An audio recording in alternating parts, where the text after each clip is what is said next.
In this video, I'm going to tell you exactly how to run a high ticket sales call. So I'm going to give you a high level overview of how to do that and make it as easy and as simple as possible. So we're not going to go over an exact script because that's ridiculous. All you need to understand is the different pieces of a sales call. And if you understand those, it's much easier for you to run a call and close more people. So let's go.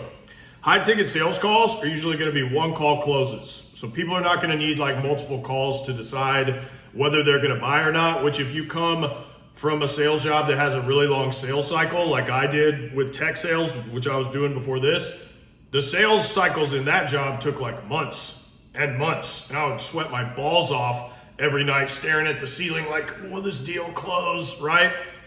You're going to be like, whoa, this is one call close? Sick. That's how I felt.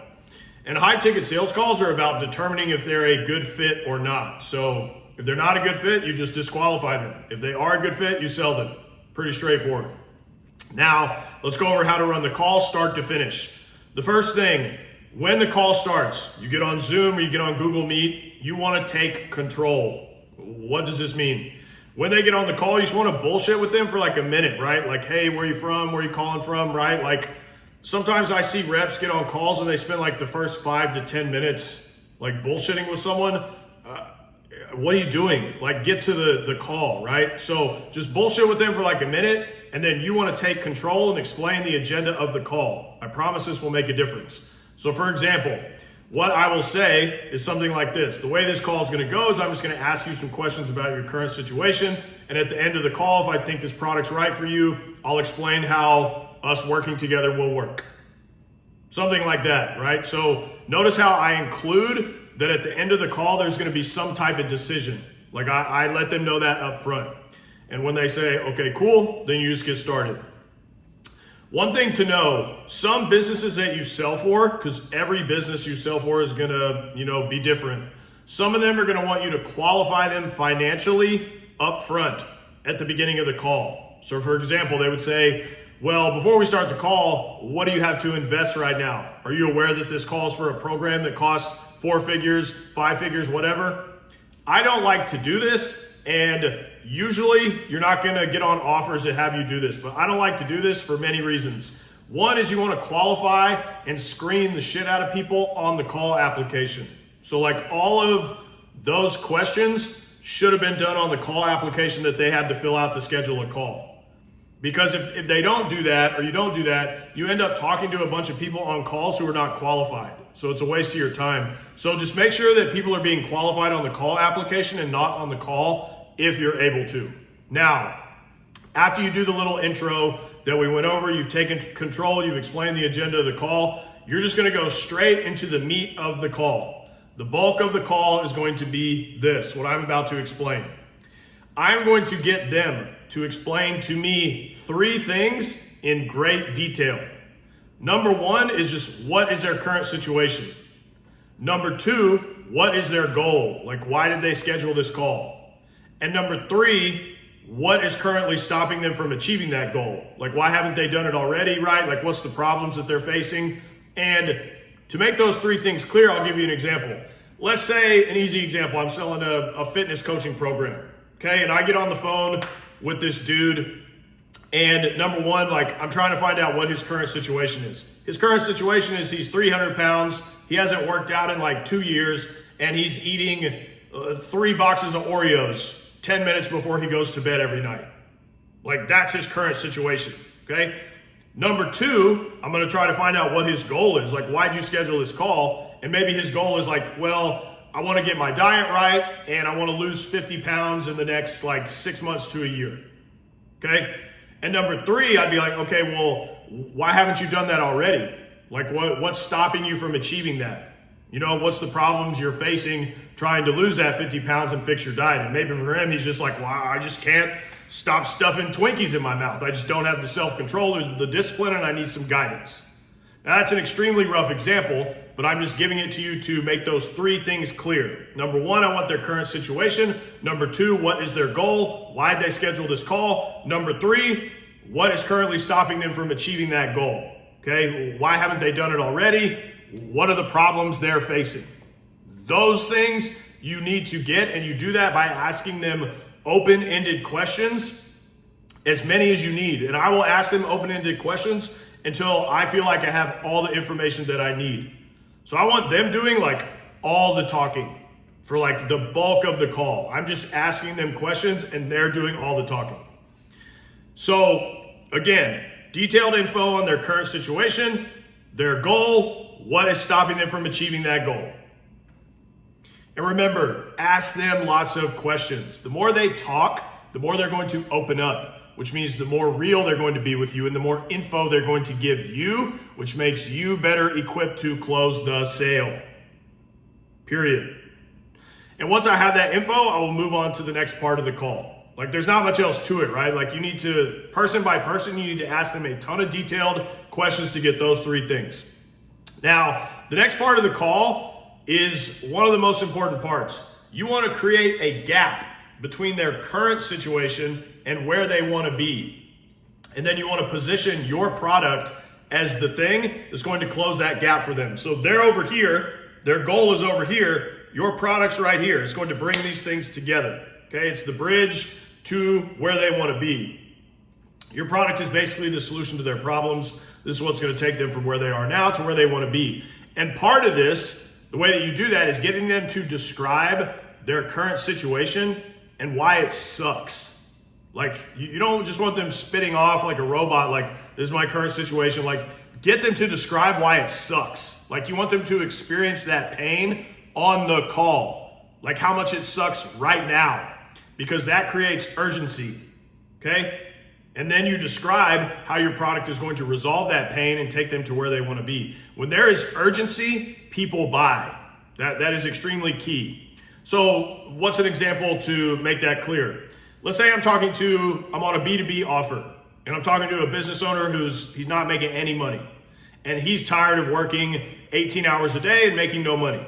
The reason he's making no money is because he doesn't have any fucking leads. He's got no traffic. So your solution, your agency solution, is to run a lot of ads for him and flood his business with qualified leads, which is going to make him $100,000 a month and make all the money he's dreaming about, basically.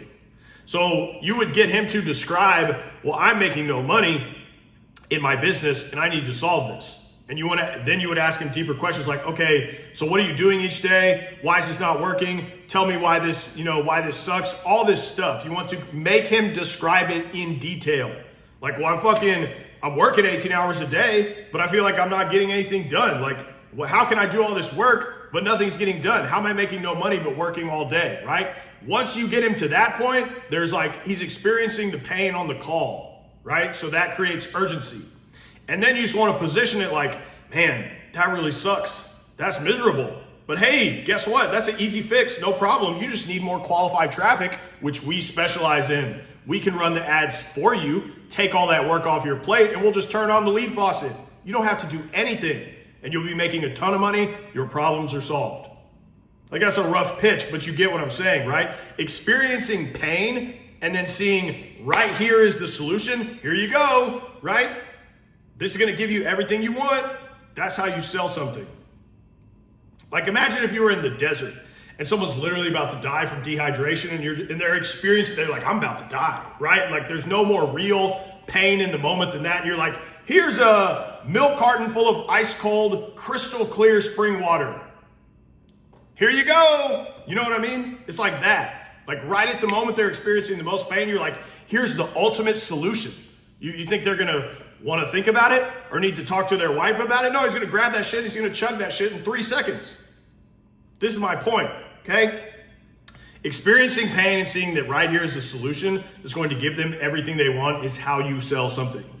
Now, important pieces.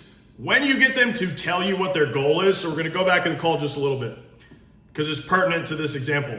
Let's say he told you like all that situation and he's like, well, I'm not making any money, but my goal is I want to make $50K a month. That's not clear enough, okay? You want to ask why. Well, why do you want to make $50K a month? Why do you want to make $100K a month? And most reps won't do this. They'll just take the surface level answer and be satisfied with that, which is why they suck at sales. You want to continue to ask them why until you get to the real reason. And in this hypothetical situation with the business owner, the real reason he's tired of fucking doing all this work and making no money and he wants to make 100K a month is so that he can spend more time with his family. And he can pay off their massive debt, which they've accumulated, and they can just go and enjoy their life. That reason is 1,000 times more powerful and motivating for him to buy a solution than, oh, I just want to make 100K a month. You see what I'm saying? So you just need to ask why. Because even though he knows that in the back of his head, you want him to experience that on the call. He has to voice it. You have to connect with him over it. So you just keep asking, you just do this through asking questions. You don't need some like complicated sales training. You just need to ask questions to get information. Targeted, open-ended questions until you get to the real reason that they want their goal. Because this is the punchline, that's going to be your leverage at the end of the call when it comes time for them to make a decision. You want to remind him, if he's hesitating at all, hey, if you buy this, it's going to solve your issues. You can get out of debt and spend more time with your family. How long have you been wanting to do that? See what I'm saying? That's more powerful than being like if he's hesitating, being like, well, don't you want to make 100K a month?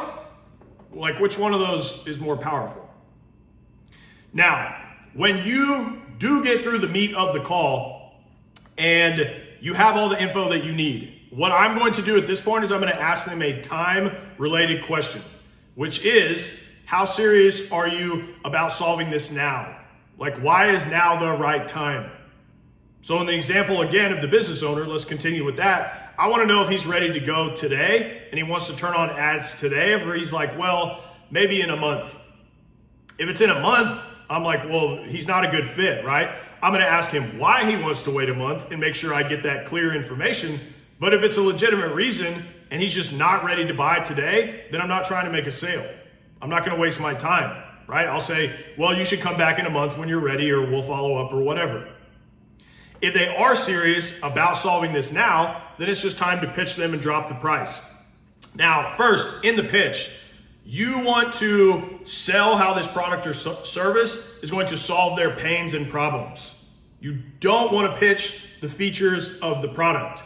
Features are boring. You want to sell to the pain, which I've kind of been describing throughout this whole call. No one cares if you have the best product on the market. They're not like, whoa, you've got the best product on the market? Here's my wallet, you know? People don't care about that. They don't care about the cool features. All they care about is what it's gonna do for them. Like, how's this gonna solve my problems? Humans are inherently selfish people. That's just how we are, right? You care about yourself before other people because you have your own needs and desires. So you wanna sell to that, not try to impress people with your stuff. You see how that makes no sense?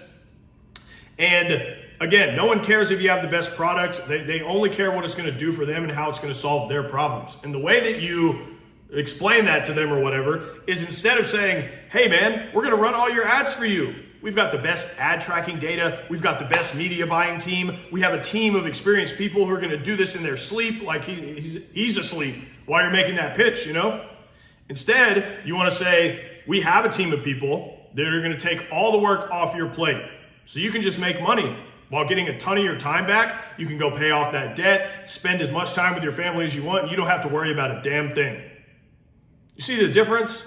But it's just like subtle tweaks in the way that you sell it. And when you do pitch like that, it should be short and sweet, like get to the point. This is another problem I see with reps. The pitch is way too long. Like, you've lost them, okay? Get to the point. How is this going to help them? Don't drone on and on. Like, I'm gonna try not to go on a tangent, but just short and sweet, get to the point, because that's all they care about. And then I just like to give the price. I'm like, it's a 7K, one-time investment. $7,000 one time. And then I just say nothing else. And I will let them respond. I don't fumble over my words like a nervous dweeb. I'm not like embarrassed to give them the price, like, okay, it's time for the price. It's $7,000. Is that okay? What are you doing? Right? Like, no, this is wrong. Just, it's $7,000 one time. And then I let them respond. Many times they'll just say nothing, and I will say nothing while I just let them think about it. Now, to be clear, this isn't like a strategy, right? I'm not trying to like karate chop them with some silent technique. I'm just being silent because I'm letting them think.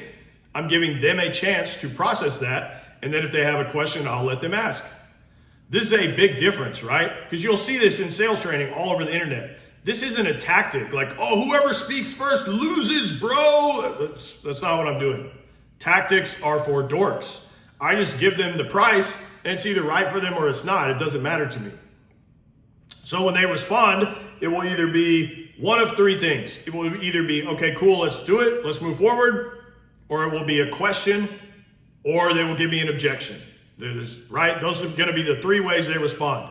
If it's an objection, the last video I just did a couple days ago was all on objection handles. So we're not going to do that in this video. Just go watch that video. But at this point, they will either buy or not. If they are a good fit, cool. And if they have objections, I will handle any if they have them. Now you just need to process the sale. Take their credit card info, give them the onboarding info, and you're done. So that is a high level overview of how a high ticket sales call should be run.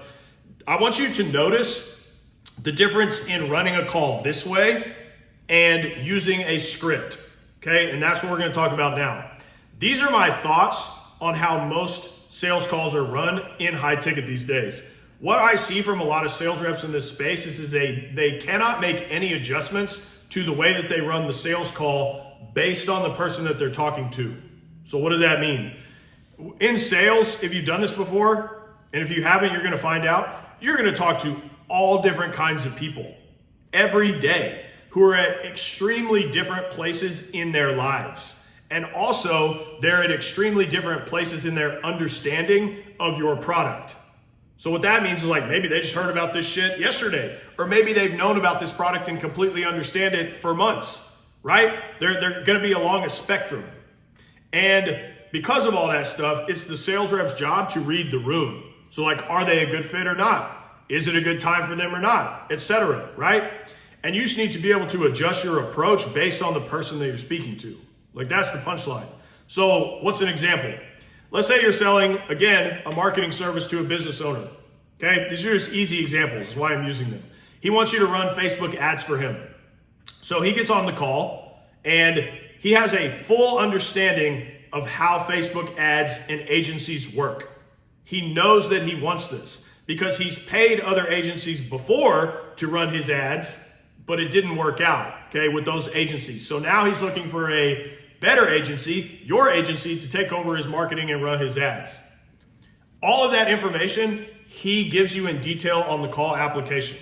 So the sales rep, you, or whoever, whatever, the sales rep knows all this information before the call. And if you get on the call and you still go through like an entire list of questions to determine if this product is right for the business owner, you are an idiot.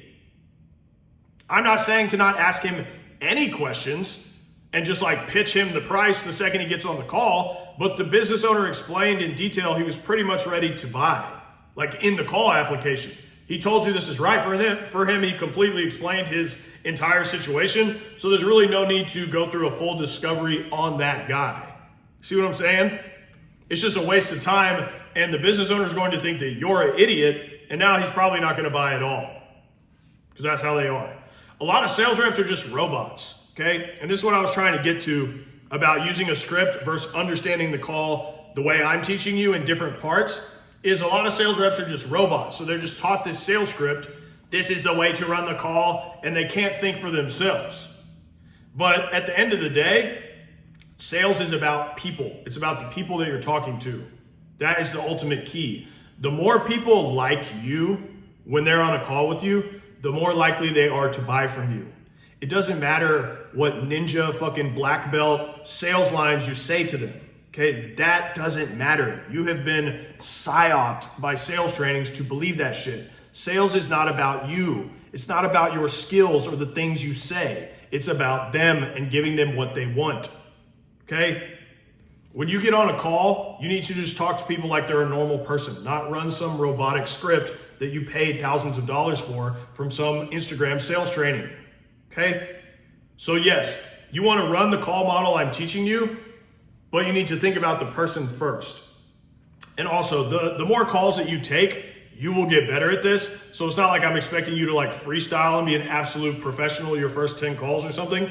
And once you've done this on calls and you've taken calls, you'll see how easy this is to run this call model, and this will make way more sense. But it's much easier to look at a sales call in parts and use those parts as just concepts to get to know this person and lead this person through a buying process, as opposed to like, I must follow script. What is ninja judo chop objection handle line to get them to give me money, right? Like that doesn't work.